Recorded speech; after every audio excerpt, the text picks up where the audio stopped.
제가 젊은 시절에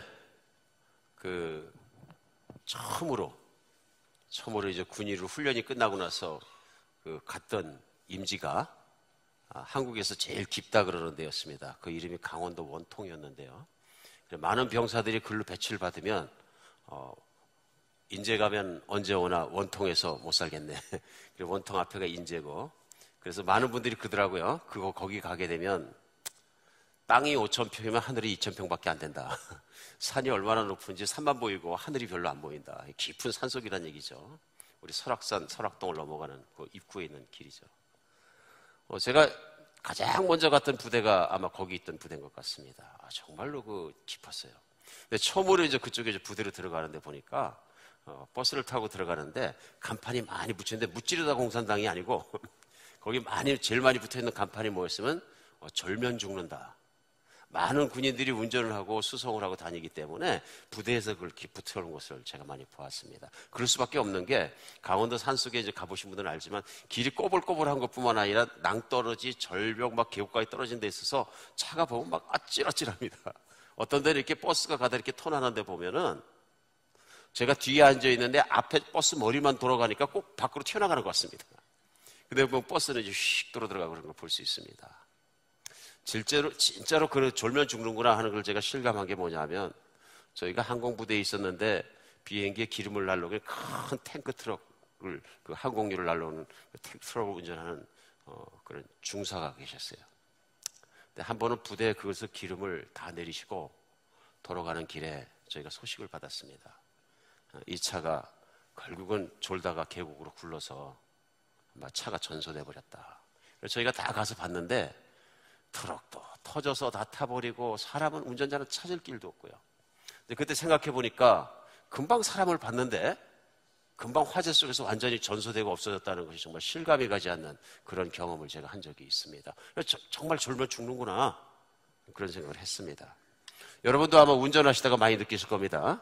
졸면 죽는구나 느낄 수 있습니다. 어느 분이 얘기하시는데 실제 실험의 결과가 졸면서 운전하는 것이 마약이나 술에 취해서 운전하는 것보다 더 위험하다고 그럽니다.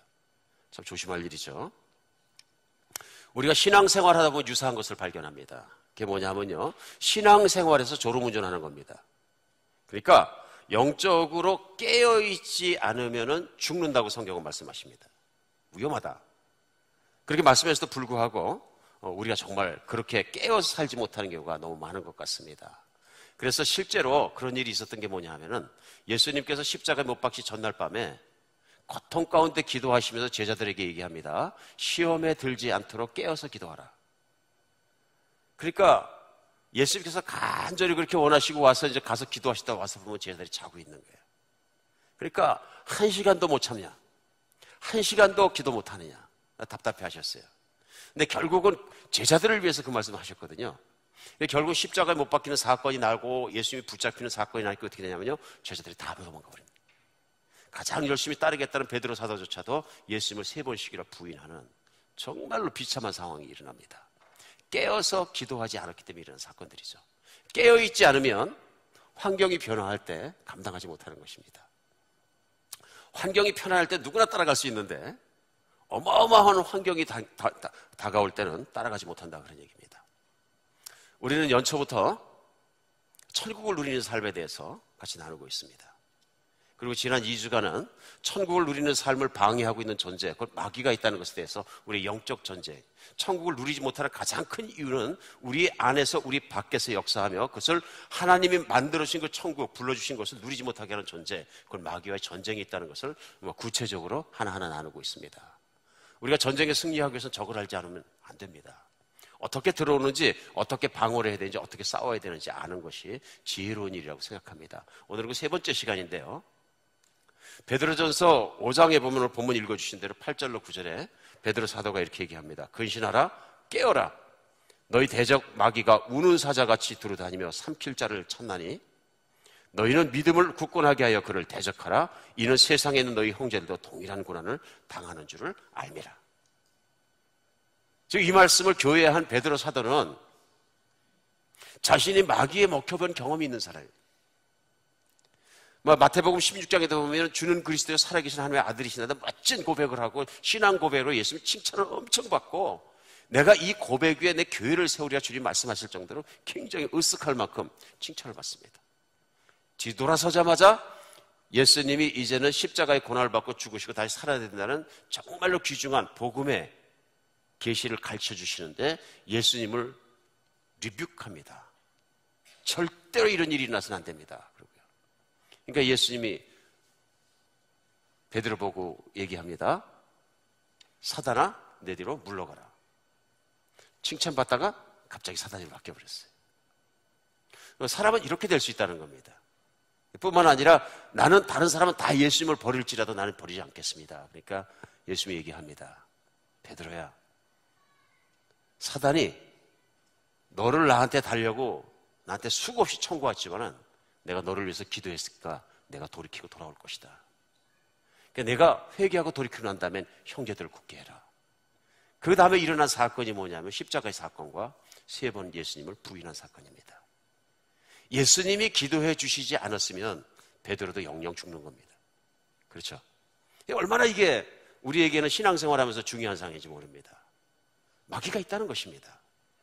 그리고 분명히 현실 속에서 가장 열심히 따라갔던 베드로조차도 속아서 푹푹 넘어지는 것을 우리는 본 것입니다.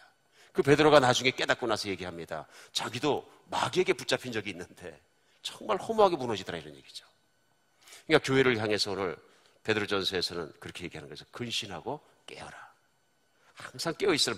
너희 대적 마귀가 우는 사자처럼 집어먹으려고 사람들을 찾아다닌다. 오늘 깨어있으라 이게 주제입니다. 예수님도 수도 없이 제자들에게 말씀하실 때 마지막 시대에는 깨어있으라고 얘기하십니다. Awaken. 도대체 깨어있는 게 뭘까요? 우리 이게 굉장히 중요한 거죠. 예수님은 깨어있으라 그래서 반대로 마귀는 잠들게 하는 것입니다. 그러니까 잠들게 하는 영과 우리를 깨우시는 하나님의 성령의 역사 사이에 우리가 낑겨 있는 것이죠. 깨어있는 게 뭘까요? 하면 잠든 것을 우리가 알면 됩니다. 그런데 요한계시록에 보면은 교회를 평가하시고 교회에게 경고하시는 예수님의 직접적인 음성이 7개 교회에 나눈 말씀이 1장에서 3장까지에 걸쳐 쫙 나옵니다. 그런데 그 7개 교회가 나오면서 맨 마지막에 나오는 교회가 중요하다고 저는 생각합니다. 왜 그러냐면은 많은 분들이 그 7개 교회를 그냥 전부 7개를 통틀어서 보지 않고 7개 교회는 주님이 오셨을 때부터 주님이 재림하실 때까지 전체 시대를 7개 시대로 나누어서 예를 들면 에베소 교회가 제일 먼저 나온 에베소는 초기에 주님을 사랑했던 초기 교회의 모습을 보여준다. 그러면서 한 100년이 지나가면서 첫사랑을 버리는 것을 보면서 너희가 첫사랑을 버렸다고 책망하신다. 그러면서 그 기간별로 나오는데 맨 마지막에 이제 예수님이 막 재림하시기 직전에 말세지 말에 교회들의 모습을 7번째 교회가 아니겠느냐. 그래서 성경에 보면은 요한계시록 3장 14절부터 나오는 라우디게아 교회가 바로 그 7번째 교회입니다.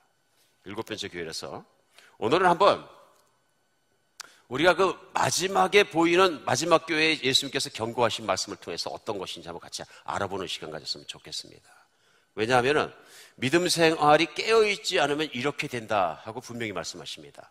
그래서 요한계시록 3장 14절부터 찾아보시면요.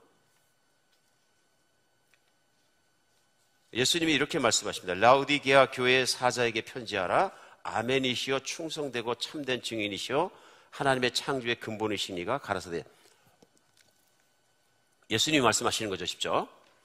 내가 내 행위를 아노니 내가 차지도 아니하고 뜨겁지도 아니하도다. 내가 차든지 뜨겁든지 하기를 원하노라. 내가 이같이 미지근하여 뜨겁지도 아니하고 차지도 아니하니 내 입에서 너를 토하여 버리라. 자, 깨어있지 않은 신앙인, 깨어있지 않은 교회를 오늘 요한계시록에서는 마지막 시대의 교회에 예수님 오기 직전의 교회가 가장 경계될 것이 뭐냐면요. 이렇게 잠든 교회예요. 졸린 교회예요. 그 교회를 다른 말씀으로 예수님 표현하시면서 미지근하다 이렇게 얘기합니다. 교회가 미지근하다. 신앙이 미지근하다. 그러니까 깨어있다는 얘기는 레디컬하다는 얘기고요. 예수님이 십자가에 못 박혀 죽으시기까지 열정적으로 열심히 사랑하시는 것처럼 힘을 다하시는 것처럼 우리도 예수님께 그렇게 반응하는 삶을 살아야 천국을 누리는 삶을 산다고 말씀하시는 거예요. 근데 신앙인이 무슨 이유에서건 잠들게 되면은 미지근해진다. 결국은 우리가 졸리거나 잠든 상태에서 신앙생활을 하고 있다는 얘기는 내 신앙이 미지근하구나 이렇게 보면 되는 거죠. 그래서 라오디게아 교회에서 얘기하실 때 뭐냐면 내가 차지도 않고 뜨겁지도 않다. 차든지 뜨겁든지 해야 되는데 내가 너 때문에 입안에서 느글느글하다. 토해버리고 싶다. 이렇게 말씀하시는 것입니다. 이거 생각해보면 정말 우리가 생각할 게 많습니다.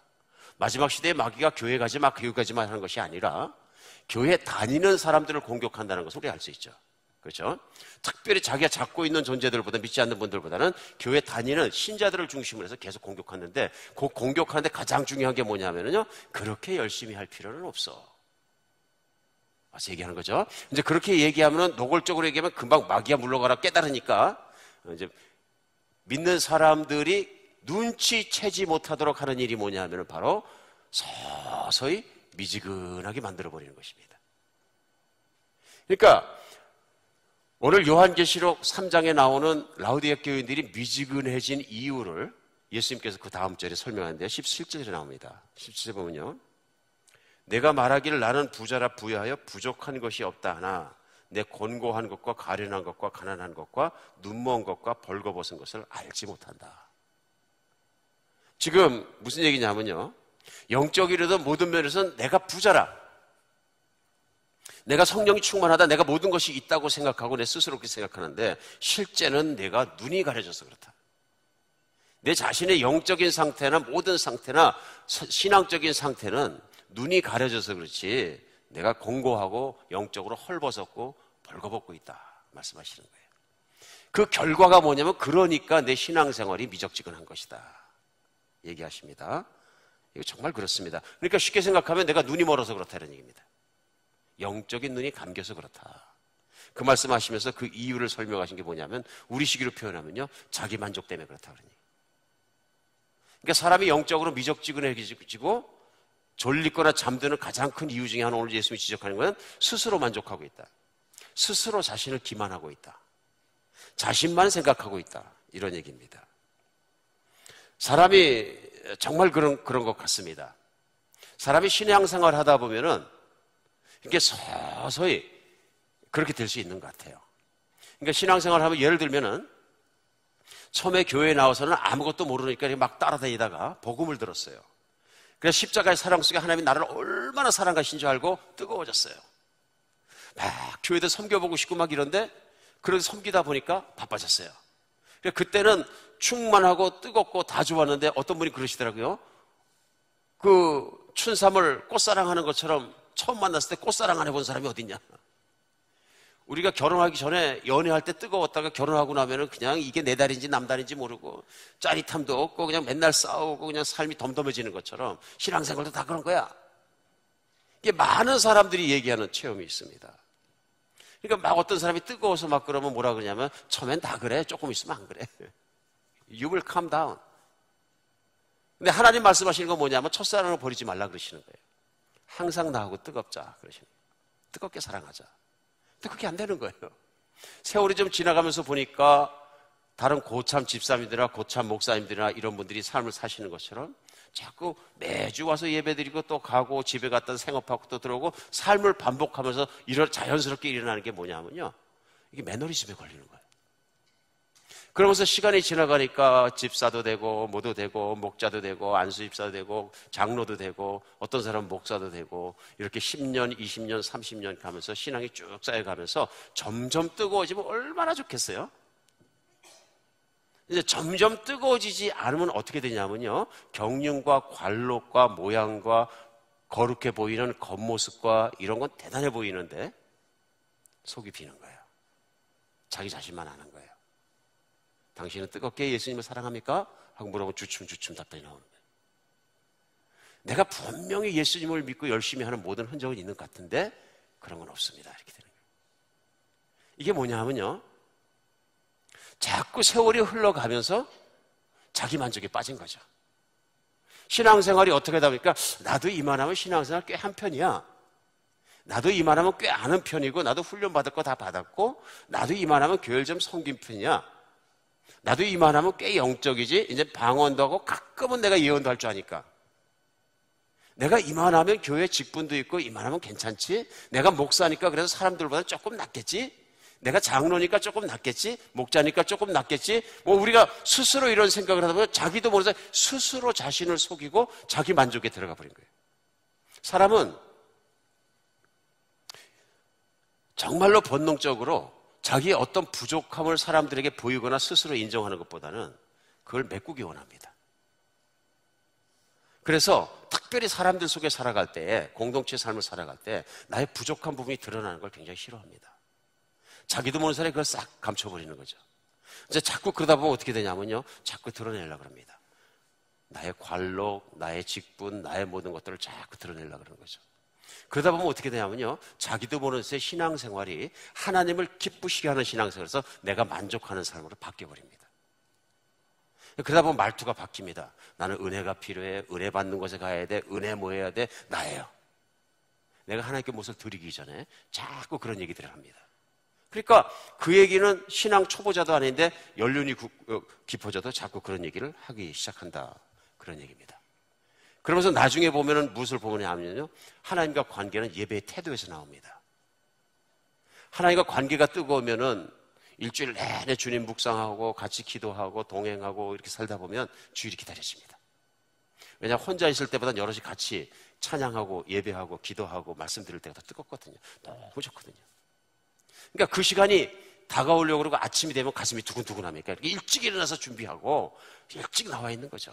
그러니까 집안에서 누가 은혜 받았는지 금방 압니다. 일찍 나와서 교회 가자고 설치는 분은 은혜 받은 사람이에요. 뜨거운 사람이에요. 근데 그건 직분하고도 관계없고 경륜하고도 관계없는 거예요. 근데 제일 늦게 나오는 사람이 아무래도 제일 느긋한 게 아니고 은혜가 제일 필요하신 거죠. 그러니까 뜨거운 사람들은 빨리 안 가면 답답합니다. 왜요? 하나님이 계시는 곳, 내가 월십해야 될 그곳에서 빨리 내가 정말 임재 안에 들어가고 싶으니까 일찍 오죠. 아무래도 일찍 옵니다. 그리고 준비하죠. 교회를 섬기고 내가 와서 앉아서 기도하고 30분 전에 기도하고 1시간 전에 기도하고 막 그러는 거죠. 이런 분은 찬양 누가 인도해도 은혜 받으세요. 우리 찬양 인도자는 원래 잘하십니다만은 맞습니까? 뭐 설교 누가 해도 은혜 받을 수 있어. 어떤 분들은 보면 아예 은혜가 있어. 은혜 받을 준비가 딱 돼서. 그래서 무슨 생각이 드냐면 저분은 국민학생이 초등학생이 설교해도 은혜 받으시겠다. 레디. 마음이 확 열리고 하나님 위해서 무슨 말만 있어도 아멘 하고 준비가 되어 있는 거예요. 이게 뭐냐면 깨어있는 건데요, 반대가 일어나는 거예요. 반대가. 연저도 깊고 세월도 깊고 뭔가 좀 믿은 것 같은데, 잘 믿는 것 같은데 내가 보니까 예배 열심도 없고 식어져 버리고 그냥 매너리즘에 빠져버리는, 이러면 미지근해진 것이죠. 신앙생활이 자기 만족에 그냥 빠져버리는 거예요. 교회도 그렇습니다. 교회가 실제로 초점을 맞춰야 되는 건 하나님의 임재와 그 하나님의 임재에 따른 뜨거움과 찬양과 예배와 하나님의 관계 속에서 뜨거워지는 것이거든요. 결국은 그래서 그 열정을 가지고 하나님 말씀대로 살아내는 것이거든요. 그래서 이제 세상 안에서 교회가 하나님의 영광을 보여주는 것인데, 맞습니까? 그렇게 해서 하나님의 나라가 커져야 되는 거죠, 정상적으로. 근데 그게 아닐 때는 교회 인원의 숫자와 헌금의 액수와 조직과 그걸 교세라고 생각하고 거기에 자꾸 기대게 되는 거예요. 거기에. 성령의 임재와 생명이 돌아오는 것과 생명이 바뀌는 것과 하나님과의 관계 속의 능력과 변화하는 것과 이런 성령의 능력을 우리가 보는 것보다 자꾸 외적인 것과 세상적인 그런 숫자와 이런 것들이 점점 중요해진다. 그걸 가지고 모든 걸 판단하기 시작하는 거죠. 우리가 정말로 그런 것들이 나쁘다는 얘기는 아니지만 가장 중요한 것으로부터 자꾸 이탈하게 되는데, 왜 그러냐면요, 그런 것으로 만족을 누리게 됩니다. 자기 만족과 자기 기만은 굉장히 위험한 것입니다. 물론 하나님을 믿고 하나님을 따라가 관계 속에 만족을 주님을 받으면 항상 천국을 누리고 평안과 기쁨과 행복이 솟구치는 것은 맞습니다. 근데 그것이 관계 속에서 나와야지 관계 외적인 것에서 나오서는 안 되는 것입니다. 엉뚱한 것에서 자기 만족을 구하게 되는 것이죠. 그게 위험하다는 얘기죠. 그러니까 교회의 직분도 내가 신앙생활이 뜨겁고 열심히 하면 할수록 하나님께서 나에게 더 큰 책임을 주시고 그 책임을 감당하기 위해서 불같은 열심히 있는 건 권장할 만한 일이고 기뻐하시는 일이고 박수칠 일이죠. 그런데 어느 날 보니까 그것이 나의 만족으로 바뀌어서 나의 신앙 중에서 세상에 채우지 못한 나의 인정욕과 그 만족을 내가 채우는 것이 변해버리면 자기 만족과 자기 기만 속에 들어가니까 실제 신앙생활은 뜨뜨미지근해져요. 전 메가다 목사님이라고 성경 교사로서 유명하신 목사님이 이런 말씀하셨어요. 교회가 성장할 때 모든 문제가 들고 일어난다. 신앙이 성장하지 못하면 교회는 완전히 문제덩어리다. 맞는 말씀인 것 같습니다. 우리 정말로 하나님 안에서 자기 만족이나 자기 기만 속에 들어가지 않았으면 좋겠습니다. 이게 마귀가 하는 짓이에요. 마귀가 와서 자꾸 들쩍거려가지고 하나님과의 관계 외적인 것에 자꾸 초점을 맞추게 만들고 스스로 만족하게 만들어요. 스스로 만족하게. 오늘 본문 가운데 예수님께서 지적해 주시는 미적지근한 신앙이 라우디가 교인들이 된 두 번째 이유를 찾으시는 건 뭐냐면요, 나태함입니다. 나태함. 하나는 자기 만족이고 자기 기만이고요. 다른 하나는 뭐냐면요, 나태함이에요. 17절 다시 보면요, 내가 말하기를 나는 부자라 부유하여 부족한 것이 없다 하나 내 곤고한 것과 가련한 것과 가난한 것과 눈먼 것과 벌거벗은 것을 알지 못하는 것이다. 오늘 말씀하신데 뭐라 그러냐면 내가 부자라 이렇게 얘기합니다. 부자라. 그러니까 영적으로도 내가 뭔가 좀 다 이루어서 이렇게 사는 사람은 잠들어가기 시작하는 겁니다. 그렇죠? 항상 내 자신을 보니까 나 뭐가 부족해. 하나님을 바라보니까 영광을 내가 그 안에 들어가기도 부족한 게 많고, 그 자신을 보고 정말로 주님 앞에 노력하는 사람들은 앞으로 가는 길이 있는 거죠. 그런데 나는 다 이뤘어. 이런 분들은 당연히 그 자리에 서는 거죠. 그럼 잠드는 것입니다. 근데 뿐만 아니라 라우디게아 교인들은요, 영적으로 그런 뿐만 아니라 현실적으로도 부자였어요. 그래서 2000년 전에 그들이 살았던 그 환경을 보면은 로마에 있던 많은 도시 중에서 라우디게아 교회는 지금의 터키 내륙 지방에 있는 지방에 있던 교회인데 거기 상업 중심지였어요. 실제로 이들이 얼마나 부자 동네였느냐 하면요, 그 기원 후 60년에 주님 가시고 나서 60년 만에 거기에 대지진이 일어납니다. 많은 집들이 부서지고 관공서들이 부서졌는데 로마 정부에서 돈을 대주겠다 그럽니다. 복구를 위해서. 그러니까 기록에 보면 뭐라 그러냐, 필요 없다 그럽니다. 우리 자력으로 다 복구할 수 있다. 엄청난 부자 동네입니다. 그러니까 전 세계에서 가장 잘 사는 로마 제국인데요, 로마 제국 중에서 잘 사는 도시니까 전 세계에서 가장 잘 사는 도시 중에 하나였다는 얘기입니다. 그러니까 그때 보면은 거기에는 금융가들이 많았었고요, 그 다음에 제약기술이 유명했었고, 유명한 그 당대 최고의 의사들이 거기 다 몰려 있었고요, 온천 휴양지로 유명한 곳입니다. 돈이 많으면 레저가 발달하고 옛날이나 지금이나요, 그 레저로 유명한 곳이었어요. 어떤 분이 역사가 얘기하더라고요. 로마는 목욕탕 문화가 발달해서 망했다. 상상하실 수 있죠? 나라가 부강해지면 윤리적으로 도덕적으로 타락합니다. 목욕탕이 발달했다는 얘기는 그 당시에 영화를 이렇게 보시면 금방 알 수 있습니다. 역사나 그 장교나 로마군 권세에 있는 자들이 그냥 목욕탕에 간 게 아니고요, 목욕탕이 운동장보다 큽니다. 거기에 뜨거운 풀장도 있고 뭐도 있고 온천물도 있고, 거기에 안마시 실소했다가 무슨 뭐 했다가 나머지는 여러분에게 맡기겠습니다. 인간이 벌거벗고 왔다 갔다 하고 남녀가 같이 있다면 무슨 일이 일어나는지 여러분께 맡기겠습니다. 그 모든 게 로마 안에서 다 일어난 거예요.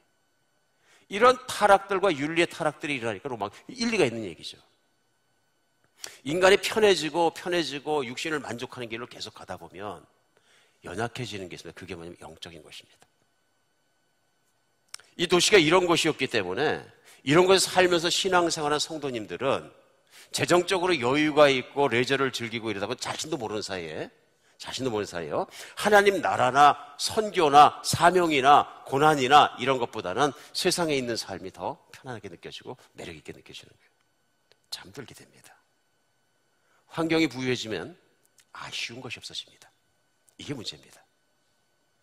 좀 환경이 어려우면 매달려야 되는데 하나님께 너무 부유해지면 아쉬운 것이 없어집니다. 기도를 하긴 하는데 죽도록 기도하지 않는 거예요. 그럴 이유가 없으니까요. 여러분 그런 거 느끼십니까? 어느 날 신앙이 미적지근했었는데 갑자기 죽을 병이 걸려서 병원에 가니까 의사가 이거 죽을지도 모르는 병이라 그래. 그럼 제일 먼저 무슨 생각이 나요? 빨리 교회 가야지. 아닙니까? 이거 의사도 못 도와주니까 죽을 병일지도 모른다 그러면 겁이 나면 제일 먼저 하는 게 빨리 교회 가서 기도해야지. 새벽 기도 가야지. 철야 기도 해야지. 예배 빨리 가야지. 하나님밖에 내 믿을 게 없어. 갑자기 정신이 벌떡 나는 거예요. 이게 뭐냐? 깨나는 거예요. 사람은 위기 속에서 깨어나기도 하거든요. 우리가 이런 걸 봤을 때, 이게 진짜 믿음이 아니구나. 내가 평상시에 대했던 것은 그냥 술렁술렁 다니고 있구나라는 것을 느낄 수 있는 것이죠. 물론 편안한 삶을 살고 여유로운 삶, 재정적으로 육체적으로 사는 것이 잘못은 아닙니다. 그러나 거기에 숨겨져 있는 위험을 우리는 알아야 된다는 거죠. 게으름이나 나태함은 신앙인이 가질 수 있는 가장 위험한 암입니다. 내 속에 게으름이라는 암이 들어오면요, 큰일 납니다. 그러니까 예수님 수도 없이 경고하시면서 이 악하고 게으른 자야 얘기하십니다. 영적인 얘기입니다. 영적인 얘기입니다. 마지막 시대에 내가 무엇을 하였도다. 엉뚱한 그런 겁니다. 그럴 때마다 악하고 게으르다고 얘기하십니다. 게으르다. 우리 한번 생각해 보아야 합니다. 마귀는 우리 가운데 살그머니 들어와서 그런 일을 합니다. 그런 일을 합니다. 너도 이만하면 신앙이 괜찮아. 교회도 열심히 되고 직분도 있고 열심히 하고 너도 이만하면 괜찮아. 내가 목회도 하고 목사기도 하고 내가 선교사기도 하고 내가 무슨 장로기도 하고 목자 괜찮아. 여기서 자기 기만과 자기 만족에 빠져버리면 그때부터 추락합니다. 잠들기 시작합니다. 그거는 신앙 경륜과 직분과 사람들이 볼 때 엄청난 일을 하는 것과 그런 전혀 관계없습니다. 다 똑같이 게을러집니다. 그렇죠? 그래가지고 미적지근한 신앙이 돼버리는 거죠. 과거에는 아골골짝 빈들에도 복음 들고 가리다 다 유산 내려놓고 특권 내려놓고 막 뛰어들어갔는데 좀 하다 보면 미적지근해지고 내가 여기를 어디에서 왔던가. 이 마음이 하는 것은 이게 사람 마음 속에서 뜨거워졌던 것이. 뜨거워졌던 게 맞는 겁니까? 예, 맞는 거란 얘기죠. 그런 얘기입니다. 그러니까 어떤 분들은 그러셔요. 아예 시작할 때부터 아이고 적당히 믿어. 너무 뜨겁게 그러지 말고 다 그러다 마는 거니까. 이분은 내가 잠들어 있는 것뿐 아니라 다른 사람도 잡아뜨리고 있는 거죠. 맞습니까? 항상 뜨겁게 자신을 유지하려고 주님을 바라보는 것이 맞는 것입니다. 그래서 사도 바울은 오늘 우리 2세들 영어 설교할 때 본문인데요. 빌립보서 3장 12절로 보면 이렇게 얘기합니다. 내가 이미 이루었다 함도 아니요 온전히 이루었다 함도 아니라 오직 내가 그리스도 예수께 잡힌 바 된 것을 잡으려고 달려가니라. 형제들아 나는 아직 내가 잡은 줄로 여기지 아니하고 오직 한 일 즉 뒤에 있는 것은 잊어버리고 앞에 있는 것을 잡으려고 표대를 향하여 그리스도 예수 안에서 하나님이 위에서 부르신 부르심의 상을 위하여 달려가노라. 내가 아직 이루었다는 것도 아니고 여러분 이 말씀할 때 사도 바울은 영적인 거장입니다. 이미 그 인생을 다 드리고 선교하는데 인생을 거의 다 써버렸고요. 그렇죠? 이제 빌립보서 쓸 때는 감옥에 갇혀 있는 상태고요. 우리가 볼 때 나무랄 수 없는 신앙인이고 이제 당장 죽어도 괜찮겠다 싶은데 오늘 얘기는 뭐냐? 내가 이미 얻었다 함도 아니요 온전히 이루었다 함도 아니다 그런 얘기입니다. 뭘요? 하나님이 부르신 사명을 감당하는 일에서. 그러니까 나는 지금도 하나님이 나를 위해 예비하신 면류관, 나에게 주신 모든 사명과 부르심을 향해서 지금도 쫓아가고 앞을 본다. 뒤를 보지 않는다 그래요. 이게 자세죠. 내가 이미 영적인 거장이 됐다는 얘기도 아니요 모든 걸 이뤘다는 얘기도 아니요 내 내면에 있는 싸움과 외부에 있는 싸움과 사역 중의 싸움과 이 모든 싸움 중에서 나는 아웃키폰 고이 뭘 위해서? 한 가지 타겟에 예수 그리스도의 부름을 쳐다보면서 하나님을 기쁘시기 위해서 나는 뛰겠다 이런 얘기입니다. 감옥에서 하는 얘기입니다. 그러니까 감옥에서 우리가 하기 쉬운 건 뭡니까? 내일 불러서 내려가 판단하면 죽을지도 모르는데 아이고 내 인생 이만큼 뛰어왔으니까 됐다. 내가 할 수 있는 것만큼 이만큼 했으면 됐지. 이게 자기 기만이고 자기 만족입니다. 아닙니다. 나를 향한 하나님의 계획과 부르심은 더 큽니다. 그렇죠? 왜냐하면 나는 내 능력만큼 내 안에 리소스만큼 사는 게 아니라 믿음으로 하나님이 주신 부르심만큼 사는 겁니다. 그래서 나는 하나님이 나를 죽도록 사랑하시는 믿음과 내 믿음을 가졌으면 그 믿음대로 사시길 예수님의 이름으로 축복합니다. 속으면 안 됩니다. 오늘 어떻게 하면 마귀의 시험에서 늘 이렇게 우리가 속삭이는 시험에서 우리가 깨어날 수 있을까요? 제일 먼저 내 행위를 점검하십시오. 내 행위를. 15절 보겠습니다. 우리서 요한계시록 3장 15절에 보면 예수님이 이렇게 내 행위를 아노니 내가 차지도 아니하고 뜨겁지도 아니하다 내가 차든지 뜨겁든지 하기를 원하노라. 여기서 말씀하실 때 예수님이 뭐라 그러냐면 라우디아 교인들에게 뭘 가지고 말씀하세요? 내 감정이 아니고요. 내 행위를 내가 안다. 그러시. 내 삶의 행동을 내가 안다. 그러시.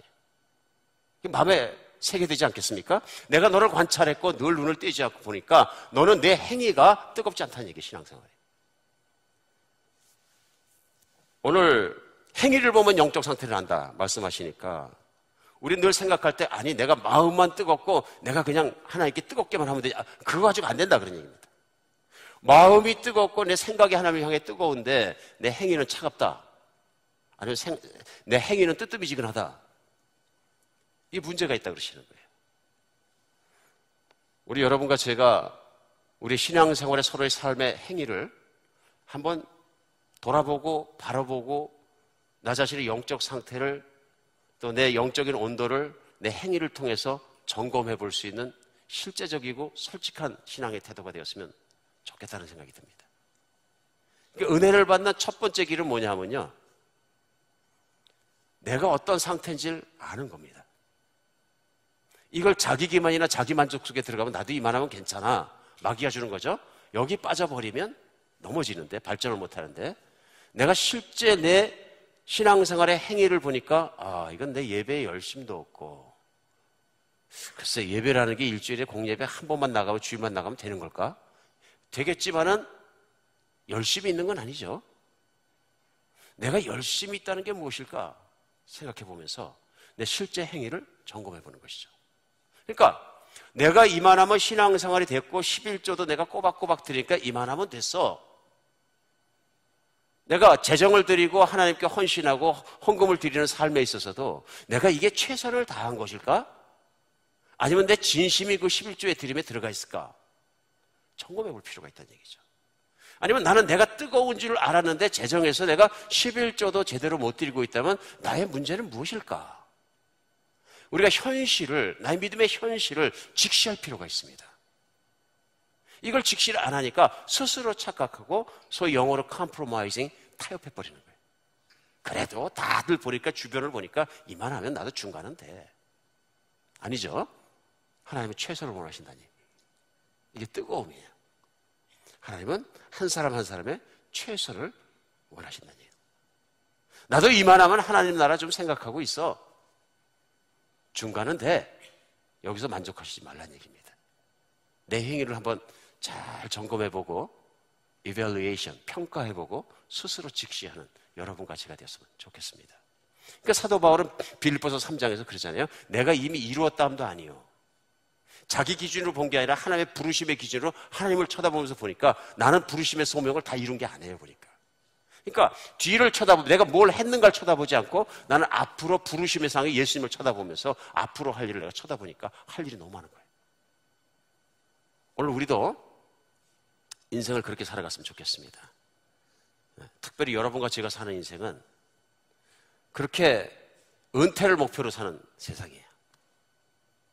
내가 그 세상에 고생하지만 65세는 은퇴를 해가지고 이제 좀 놀아야지. 나쁘다고 생각하지는 않습니다. 근데 여기 문제가 뭐냐면요. 목표 없이 놀게 되면 그건 죽음의 삶으로 들어가는 거죠. 근데 너무도 쉽게 우리는 그렇게 생각합니다. 내가 할 일 없이 노는 것을 만족한 삶으로 생각합니다. 이런 인생을 생각하다 보면 어떻게 되면 신앙생활에 묻어 들어옵니다. 아니죠. 갈수록 할 일이 또렷해지는 거죠. 갈수록 할 일이. 은퇴한 건 좋은 일입니다. 왜냐하면 시간이 많아졌기 때문에. 재정적인 여유도 조금은 있을 수 있겠죠? 물론 타이트한 은퇴도 있을 수 있습니다만. 그럼 그게 뭐냐 그런 얘기입니다. 그럼 시간을 다 어떻게 쓸 것이냐 하는 것이 더 중요한 것이죠. 그래서 주님께 시간을 드리는 것이나 노력을 드리는 것이나 재정을 드리는 건데 삶을 드리는 모든 영역에서 내가 갈수록 더 주님을 더 섬길 수 있는 뜨거움 속으로 나갈 수 있는가 점검해 봐야 합니다. 내가 세상에서 은퇴했으면 신앙생활을 은퇴한 게 아니고요. 절대 그럴 수가 없는 거잖아요. 신앙생활은 점점 더 깊이 넓게 주님의 일을 감당하고 나갈 수 있는 여러분과 제가 되었으면 좋겠습니다. 교회에서 세상에서 은퇴하신 분들 굉장히 큰 도움이 돼요. 왜 그래요? 시간이 많아. 솔직하게 뜨겁게 해도 30대 우리 형제님들의 자매님들 이렇게 보면 교회는 크게 도움이 안 될 때가 많아. 왜냐하면 정신이 망가질 것에 날릴 수밖에 없거든요. 어떻게 더 삶을 임프루브 할 것인가, 애들은 어떻게 키울 것인가, 직장은 어떻게 생활할 것인가, 뭐 쫙 나라에서 그 와중에 또 체력이 있으니까 애들 데리고 레저는 어디를 갈 것인가? 우리 애가 썬데이 되면 주일 빨리 갔다 와갖고 수영 클래스도 보내고 여기도 보내고 요번에 매트 컴피티션 있는데 뭐 발레 하는데 막 뛰어대면 할 게 너무 많아. 그렇죠? 집중이 안 돼. 그래서 아주 뜨거운 분들을 빼놓고는 30, 40대에 정말로 하나님께 시간을 드리고 집중하는 분들 찾아보기가 굉장히 어렵습니다, 사실. 근데 50대, 60대에 이제 어느 정도 시집장가 다 가고 학교도 끝나고 재정적으로도 그냥 부자난이라도 먹고 살 것 같아. 이런 분들은 뭐예요? 가진 건 시간밖에 없어. 요즘은 체력도 튼튼해. 50, 60 되셨어요. 그럼 나머지 뭐예요? 하나님만 섬길 수 있으니까 그런 분들이 우리 30, 40대가 못하는 자리라도 열심히 교회를 섬겨주고 하나님 나를 이렇게 일하면 얼마나 큰 자산이 됩니까? 그냥 나는 은퇴했으니까 그냥 교회 뒤에서 이렇게 쳐다보겠습니다. 그러지 마시고 하나님 나라에 더 뜨겁게 시작해서 들어가신 여러분과 제가 되기를 예수님의 이름으로 축복합니다. 그건 젊은이들도 마찬가지예요. 자녀를 키울 때 하나님을 바라보도록 키워야지 그 자녀가 하나님의 백으로 든든하게 서같이 내가 아무리 몸부림쳐갖고 막 크레스니 뭐니 있는 형이 머리를 휘날리고 뛰어다닌다고 모든 게 되는 건 아닙니다. 이거 제가 애들을 키워본 선배로서 하는 얘기입니다. 그리고 신앙의 선배로서 하는 얘기입니다. 애들은 하나님이 키우셔야지. 하나님이 가르치셔야지 영원한 것과 이 땅에서도 복을 쌓지. 막 정신없이 쫓아다닌다고 되는 것은 아닙니다. 주님 말씀대로 다 하려고 그러지 말고 한 가지라도 옳은 것을 하거라. 불평하는 마르다에게 마리아를 위해서 한 얘기잖아요. 정말 자녀를 키우면서도 그렇게 초점을 볼 수 있는 여러분과 제가 되었으면 좋겠습니다. 행위를 점검하십시오. 두 번째는 뭐냐 하면요, 열심을 내야 합니다. 19절에 보면 예수님께서 처방을 주십니다. 물은 내가 사랑하는 자를 책망하며 징계하니 그러므로 내가 열심을 내라. 회개하라. 스스로 평가해보고 잠들었거나 늘어졌거든 이제 할 일이 뭐라 그래요?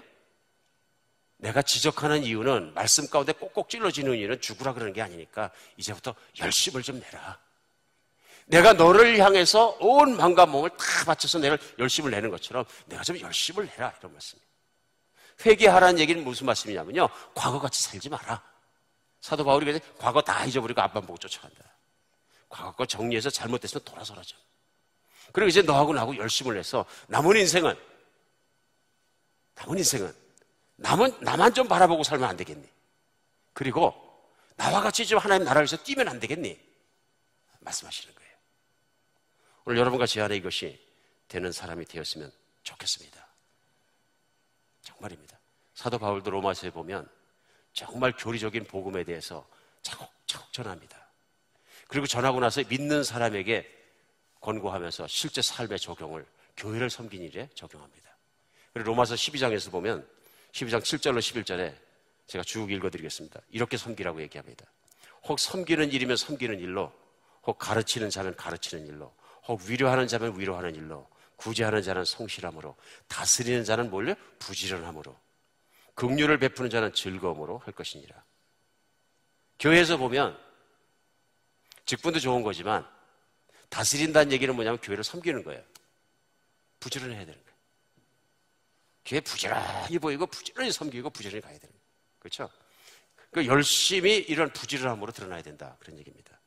긍휼을 베푸는 자면 즐거움을 할 것이라. 9절에 보면요, 로마서 12장입니다. 사랑에는 거짓이 없나니 악을 미워하고 선에 속하라. 10절 형제를 사랑하며 서로 우애하고 존경하기를 서로 먼저 하고. 11절입니다. 밑줄 그으셔야 되는 게 로마서 12장에서는요, 부지런하여 게으르지 말고 열심을 품고 주를 섬기라. 성경에 계속 나옵니다. 열심을 품고 주를 섬겨라. 왜냐하면 마귀가 열심을 자꾸 뺏어가거든요. 여러 가지 이유로 교회를 섬기다가, 직분을 갖고 섬기다가, 혹은 뭐 주일학교를 섬기다가 무엇을 하다가 상처 받을 수 있고, 그런 말면서 뒤로 백업할 수 있습니다. 그러나 내가 뒤로 물러나면 하나님이 기뻐하지 않으십니다. 그렇죠? 그 큰 상처 속에서도 그걸 다 이긴 우리 신앙의 선배들이 말씀을 쓰고 전하는 거예요. 오늘 사도 베드로도 그렇고요. 베드로전서 5장에서 너희가 깨어 기도하라고, 깨어서 열심을 가지고 섬기라고, 열심을 내라고 말씀했던 그 사도 베드로도 그렇고요. 사도 바울도 그렇고요. 한때 다 상처받은 사람들이에요. 여러분 교회나 교회 밖에서는 어디든지 열심히 예수님을 섬기려고 그러면서 상처 안 받는 사람은 없습니다. 다 받습니다. 세상이 망가진 세상이기 때문에. 온갖 죄인들이 다 있거든요. 자기 판단이 있고요. 자기 다 똑똑한 사람들이고요. 온갖 칼로 막 쑤셔댈 수도 있고요. 그럼에도 불구하고 열심을 내야 되는 거죠. 오늘 부지런하고 게으르지 말고 열심히 품고 주를 섬기는 여러분과 제가 됐으면 좋겠습니다. 열심은 좋은 것입니다. 열심은요. 어떤 분들 그렇게 열심히 교회하는 건 다 육실이라고. 아닙니다. 오늘 예수님 뭐라 그러세요? 내 행위를 내가 아노니. 그렇죠? 오늘 요한계시록 라우디가 교회를 지적하면서 내가 내 행위를 안다 그러시는 거예요. 그러니까 예수님께서 측정하시는 방법은 항상 내 행위가 틀렸으면 틀린 것이다. 요한계시록 맨 마지막도 그렇습니다. 내가 내 행위를 보고 행한 대로 갚아주리라. 그러니까 어쩌면 믿음이 생각 속에만 있고 관념 속에만 있고 기분 속에만, 심지어는 느낌과 감정 속에만 있는 것도 문제입니다. 내가 감정적으로만 뜨거우면 내가 모든 게 뜨겁다. 아닙니다. 내 행위가 따라줘야 합니다. 그렇죠? 감정이 뜨거우면 물론 행위가 쉽게 따라갑니다. 도움이 된다는 얘기입니다. 근데 그게 everything은 아니다 하는 얘기입니다. 신앙생활의 그런 순종과 뜨거움 속에 교회와 주님과 주님의 뜻과 말씀을 끝까지 섬기는 여러분과 제가 되었으면 좋겠습니다. 우리 주님의 뜻을 섬기는데 열심히 해야 합니다. 우리 주님의 부르심을 섬기는데 열심히 해야 합니다. 그런 열심이 그냥 되는 것은 아니고 주님과의 관계 속에 주님만 바라보고 예수님만 바라보며 그 부르심을 내가 받고 따라갔을 때 생기는 것이라고 저는 믿습니다. 선교사라고 생기는 것도 아니고 목사라고 생기는 것도 아닙니다. 선교사도 게을릴 수 있고 목사도 게을릴 수 있고 장로도 게을릴 수 있고 지도자도 게을릴 수 있고 평신도도 게을릴 수 있고 누구든 게을릴 수 있습니다. 예수님 바라보시기 바랍니다. 예수님 하신 말씀이 있습니다. 귀에 쟁쟁하게 울지 않습니까? 아버지께서 일하심으로 나도 일한다. 안식일까지 일하시니까 다 손가락질하고 지적하는데 그러십니다. 내 아버지께서 일하심으로 나도 일한다. 예수님이 재림하신 그날까지는 세상에는 주님의 뜻으로 일할 것들이 지천에 널려 있습니다. 교회도 섬길 일들이 지천에 널려 있습니다. 혹시 나는 모든 것을 남의 일처럼 쳐다보진 않는지요? 교회 일도 남의 일처럼 방관하고 이렇게 쳐다보진 않는지요? 누군가 와서 나를 알아줄 때까지 내가 기다리고 있지는 않은지요? 정말로 주님이 원하시는 걸 찾아서 들어가서 섬길 수 있는 여러분과 제가 되었으면 좋겠습니다. 우리가 모든 이렇게 졸리는 것과 잠든 것과 미적지근한 것과 모든 것을 깨어나서 뜨거움으로 주를 섬기고 다시 한번 한비적게 뜨겁게 주를 섬기며 온 열방을 또 지역을 변화시키는 그런 교회와 그런 신앙이 되기를 간절히 바랍니다. 기도하겠습니다. 예, 하나님, 저희가 저 현실을, 저희들의 믿음의 행위를 용기를 내서 바라볼 수 있는 그런 저희가 되게 하여 주시옵소서. 하나님, 부족한 것이 정말 나는 목회자니까 하고 생각하면서 이만하면 됐다라든가 나도 이만하면 하는 생각과 교만을 가진 것이 없는지, 자기를 기만한 것이 없는지 돌아봅니다. 주님, 용서하여 주셔서 예수님을 처음 만났을 때 그런 뜨거운 마음으로, 깨끗하고 순수한 마음으로 늘 부족한 것을 쳐다보며 예수님을 향해서 뛰어가게 하여 주시옵소서. 우리 한 사람 한 사람 자신을 돌아보고 행위를 생각하면서 주님을 향해 돌이킬 수 있는 시간 되게 하여 주시옵소서. 우리 주님 같이 하여 주셔서 진실로 솔직하게 우리 영적인 상태를 스스로 깨달을 수 있도록 주님께서 도와주시고, 이제는 주님이 말씀하신 대로 열심을 내고 회개하게 하여 주시옵소서. 세상에서 남는 것은 주님과 믿음과 영원한 말씀밖에 없습니다. 사라지고 없어지고 영원하지 않은 것에 모든 마음 빼앗기지 않게 도와주시고, 우리를 설득하고 꼬시고 있는 마귀의 음성에 넘어가지 않게 하여 주시옵소서. 모든 마귀의 계획들과 모든 것이 말갛게 드러나게 하시고, 이제 오직 진리 되신 주님의 말씀대로 살게 하여 주시옵소서. 그리스도 예수 이름으로 기도합니다.